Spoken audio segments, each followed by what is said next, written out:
سلام دوستان گرامی عزیزم، امیدوارم حالتون خوب باشه. یه مقداری چوب جمع کردم، میخوام بهتون آقا گره بدم. حقیقت جای رفتین اگه تنابی داشتین، رسمونی داشتین، چیزی داشتین، میدونین راحت گره بدن و این ساعتون رو حمل کنید.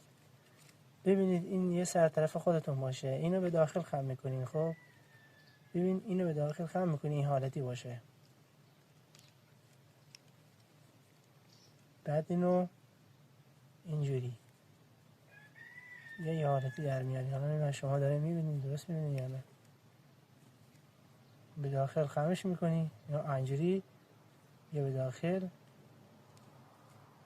یه پیچ میخوره اینجوری میشه.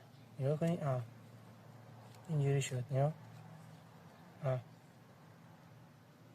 حالا دست میذارین روی اینجا رو میگیرین، ببین اینجا رو بگیرین به هم نریزه.